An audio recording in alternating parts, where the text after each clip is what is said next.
Righto viewers, we made it back. This is a post video of the Australia west to east crossing on a motorbike.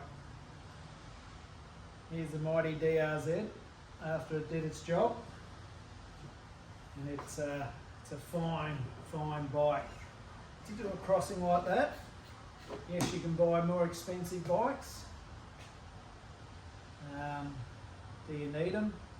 I'm not quite sure if you do need them. This bike performed very well.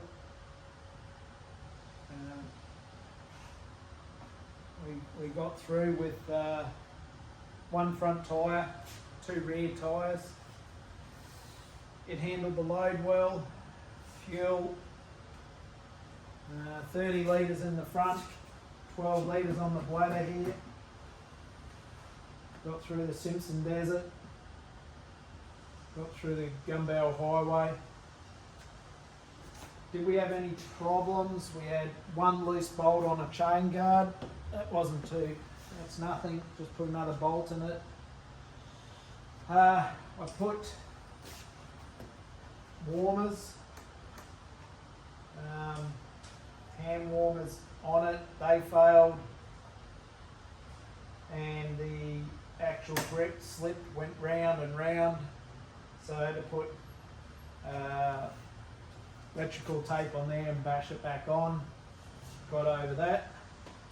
We dropped it a few times in the sand, no damage other than we had some headlights on here. They got smashed and they got knocked off, so I just left them in the Gunbarrel Highway. So the bike did about 6,700 Ks. Two rear tyres. So this rear tyre was put on at Uluṟu, which is in WA, and it's not still got a little bit there. Done a bit of highway work. The old Gerber sat there the whole time. That was pretty good. Sheepskin, that was highly recommended and very well accepted. I didn't get a sore ass at all. That was good. I do have the wide concept seat on there, so that helps. That Wolfman bag, perfect for this machine. Not too big, not too small. Safari tank, no other way to do it with the big one. Screen on the front was incredible. Stopped a lot of wind. Could get down low under it on the highway, on the long roads, and cut a lot of wind. I've got the aftermarket headlight in there. Don't know who it's from. You can get them online, get them through someone, but it worked well. It was enough light when I was going through the night, which wasn't often, but when I had to, it worked. I had a thermo fan in there from Vince Strange, but oh, you can't see it. Anyway, it's in there. Never used it. So, do you need that? Probably not. And the cockpit here, the Garmin worked very well. Obviously you can see she, with all the rattling and banging around, it got wore out a bit, but everything there worked perfectly solid, didn't move. Never used my USB there, as I was charging everything at roadhouses and so forth. This is a GoPro start stop. Not a bad idea, worth it. Got steering dampener on. Tell you the truth, I never used it. Don't think you really need it. Some will say you do. I didn't use it. I enjoyed the pivot pegs. They were nice when you stood up, leaned back. I really enjoy the giant loop, if we're talking about bags now. I see not many people use them, if any, but For me, it works really well. I've got sore knees and I can use it like a stag peg. I can stand up and lean into it and sit into it. And then when I want to rest, I sit up on top of it. So it's great support for that. Bladder. These bladders are really good. Highly recommend them. Strong, easy pourer that goes on there. That's a 12 litre. That was a beauty. This worked well. Venture works. 30 litre. No complaints there. It's a good bag. Roto pack. About 7.5 litre water. That was really good too. So all this I could quickly pull off when I needed to. And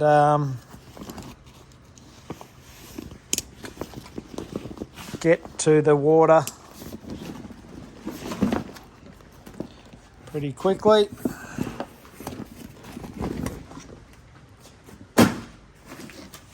These gotcha straps, I think they're great. Can always adjust them however you want. They worked really well. That toolbox, very good idea. Didn't break, didn't snap. Some said it would, it didn't. Roto pack of water, great idea. Good solid rack from B&B. Yoshi exhaust, do you need it? Probably not. Standard exhaust is no, probably just good. One thing that failed on me, and which not good, is the JD jetting kit that was put in this bike. The needle in the carburetor, needle clip, that failed, and the bike had a bad miss going through the mid-range of the revs. So we did have to detour up to Alice Springs to get that fixed. And we pulled out a needle and clip and spacer and spring out of a used carby, and that fixed the problem. So I was up there for an overnight doing that. Chain was brand new, no problems. 1445 gearing, perfect, absolutely perfect. Great in the sand, great in the desert, great going all over those 1100 sand dunes, but also really good on the highway. So my speeds sat around 115 to 120 on the open road, 90 to 100 on the shitty dirt roads, and going through the desert, I don't know, 40, average around 40 to 50k an hour, something like that. Concept seat, a must. It's wider than the normal seat, a lot wider. And what else do I put on it?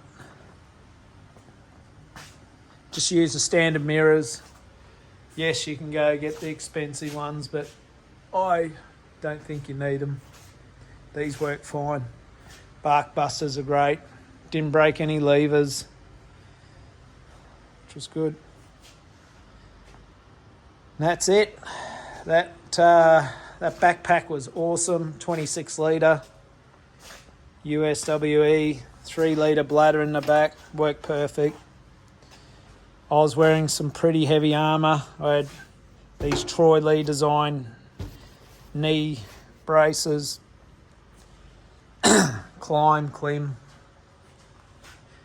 adventure gear, the aero helmet, that was awesome, perfect. I actually wore body armour under this,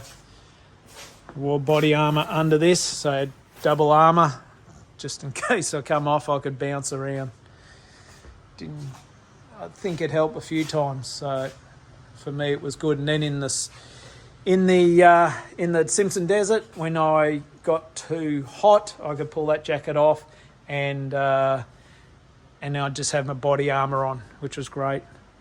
But I pretty well lived in this stuff. I've put it through the washing machine and it's come out brand new. So it's expensive, very expensive to buy, but very good quality stuff. Still got the shoulder pads, elbows in them. I think I took out the back, protector. Never wore goggles. Always just wore the visor. So obviously I had no one in front of me with dust and didn't need goggles. So that's something I didn't need to take. I still think I could cut down on the gear I took. So you obviously need your tent, need your cooking gear.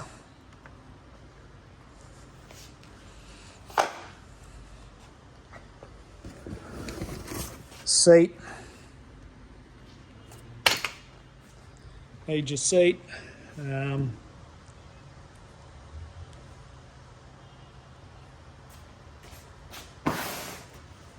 So tent.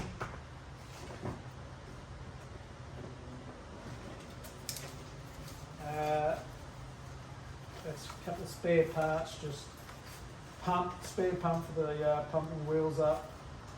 Got duct tape and chain lube. I think you need that.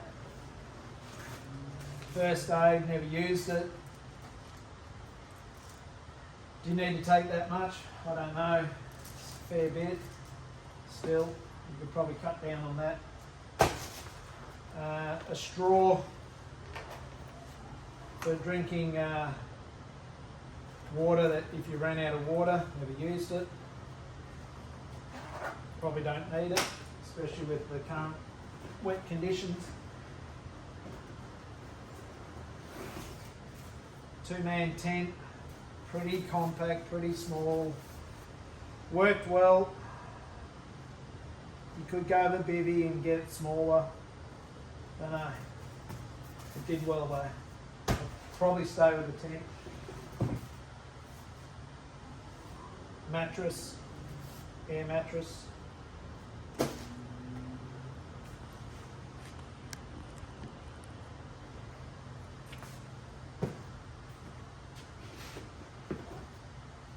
Pillow was nice. Spares, pretty compact, just your normal spares, levers, spark plugs, nuts, bolts, hoses, plastic weld, thread locker, goes on and on. Not too big, but still takes up room. Two tubes, front and rear, never use them, probably need them though. That's my tyre pump, little USB tyre pump. That was good, really good, recommend that. More space. Goggles, didn't need them.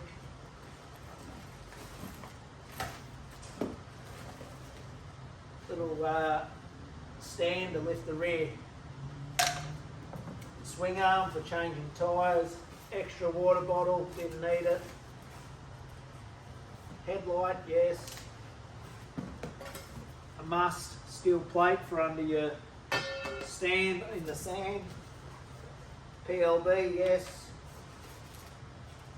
A lot of electronic, a lot of stuff with electronics. There's one, two-way, didn't use it. Probably should have in the Simpson, but didn't. Spare spokes, didn't use them.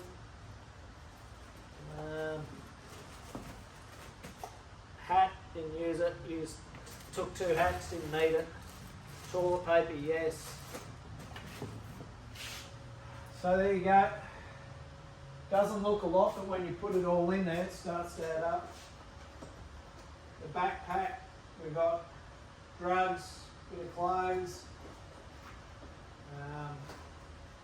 all the mats and everything in there, water. So what you're not seeing here is your food. I got these 2 left over. I had about 10 of these packets of food, and they were really good. And the little cooker and everything's in there, so that's quite neat.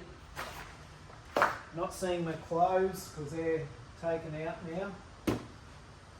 And in here, just food. Highly recommend this for cleaning your visor. So a bit of detergent, and they're just little spray bottles. Really handy. I clean my visor a lot with that. Spray it with that, and then just a water spray. And then use a good cloth there, and it works well. Leatherman, maybe used it once or twice. Another charger, used it a little bit. More food, goods. That's just what's left over. And definitely used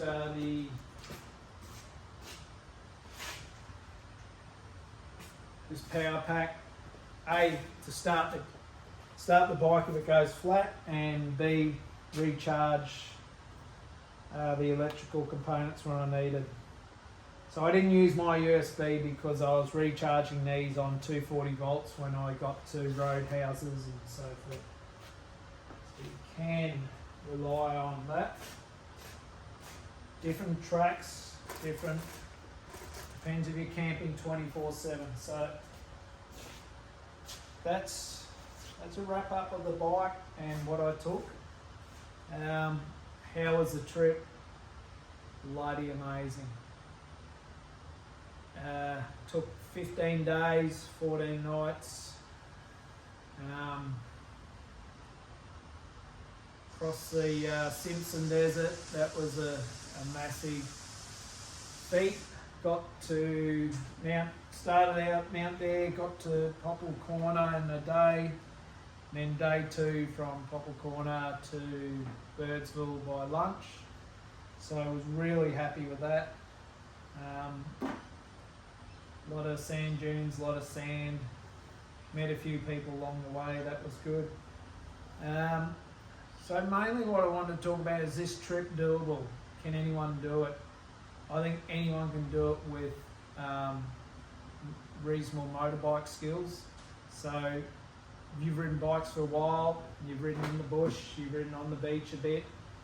Obviously you've got to know how to deal with the sand because the sand's tough going. It is a ride. It is a ride anyone can do who's got medium level of motorbike skills. That's what I think I've got, is a medium level.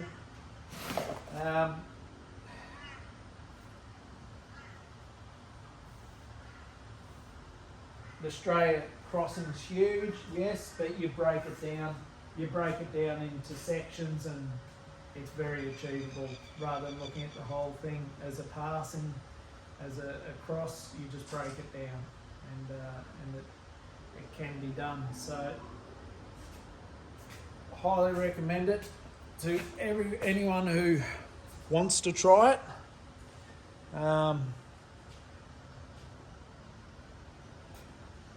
Definitely give it a go.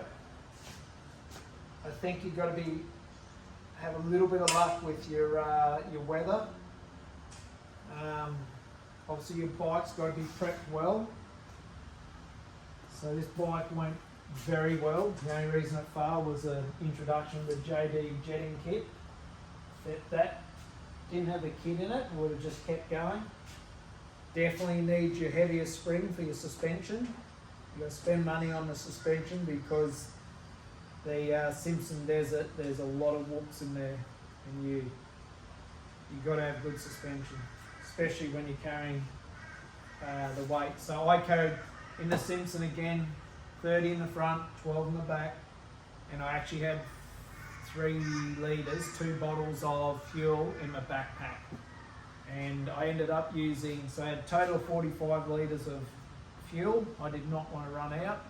I wasn't sure how hard the sand was going to be and what my ability of riding through the sand was going to be like.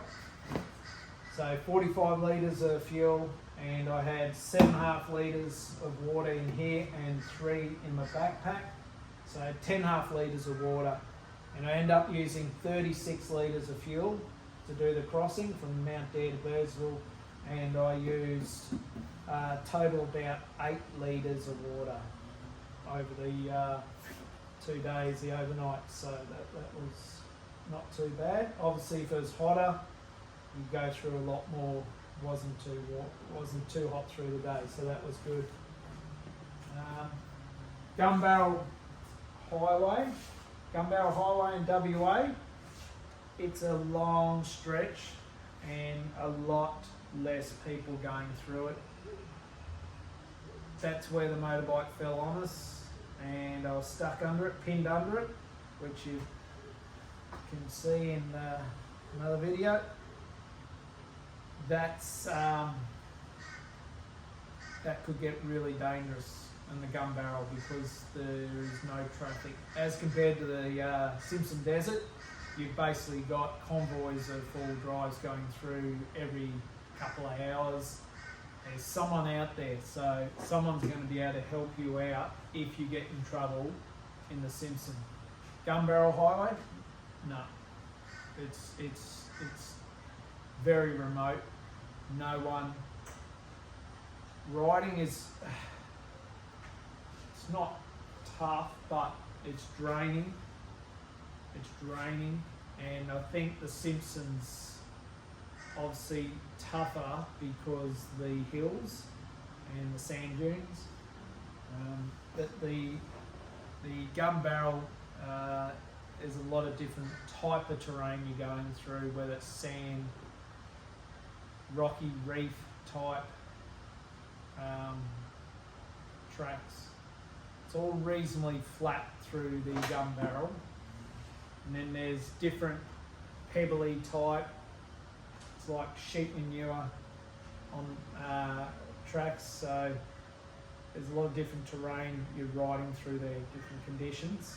Where the Simpsons sand dunes, so you can hone in your skills on the sand and just go for it. And obviously everyone has a great second day in the Simpson because they're more used to riding their bikes in the sand as compared to when you first hit the Simpson. It's a little shock.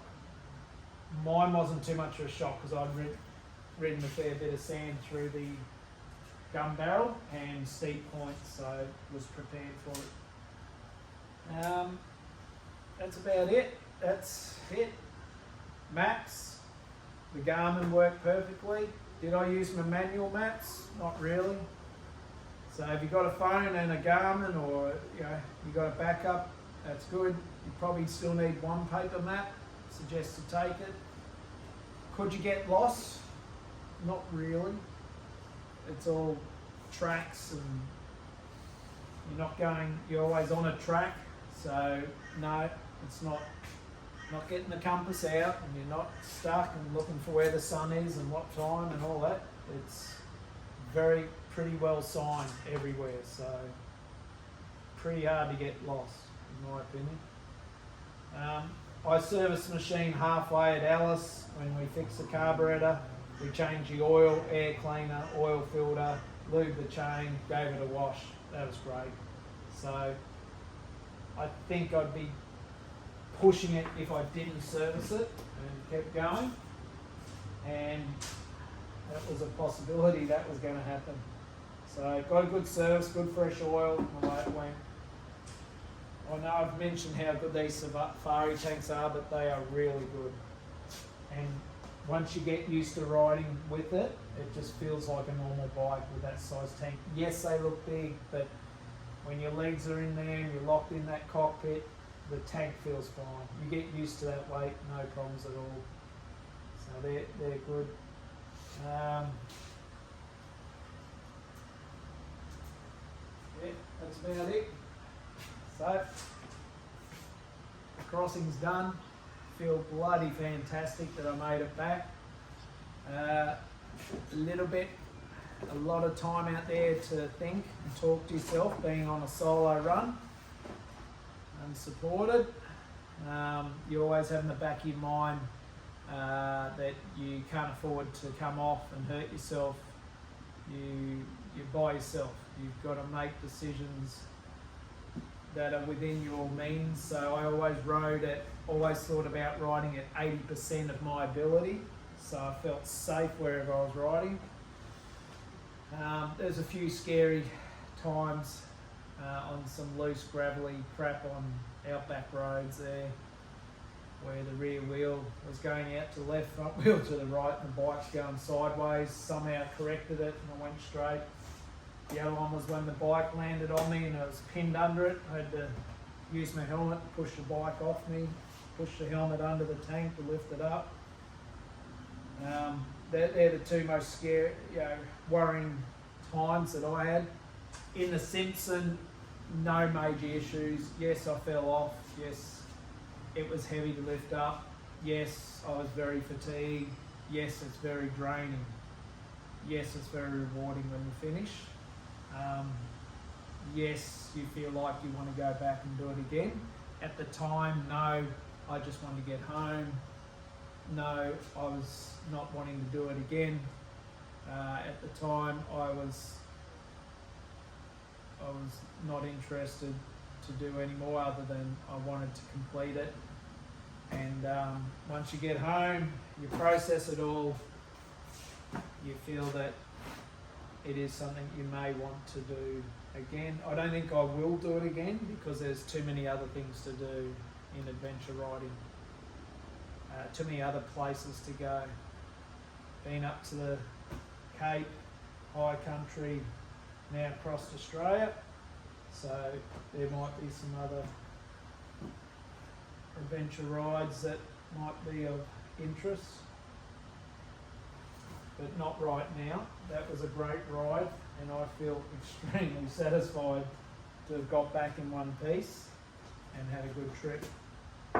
Again, if you're interested in doing this type of ride by yourself, solo, unsupported, it's achievable.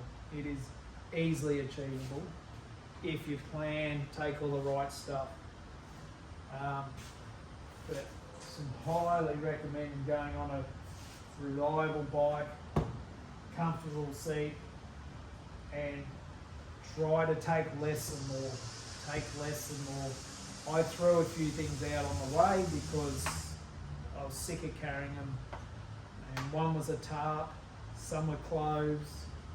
I just got rid of it, didn't need it. So I'd recommend only take what you need, less is best. If you're doing that Australia crossing and you don't mind staying at roadhouses and cabins and so forth, you can take less again. You will have to camp. You're going to camp a few nights because there's some remote areas, there's nowhere to stay. So, but if you plan it out and you want to stay at cabins and so forth, you can make it. You can hop from roadhouse to roadhouse. Some big days, but you can make it. You can make it. And what I like about the cabins is you get a good feed, good sleep, refuel, and you're fresh the next day to go again. So that's just me. Some people like to camp the whole way. I don't mind a camp 1 or 2 nights, but not every night. It's just not for me.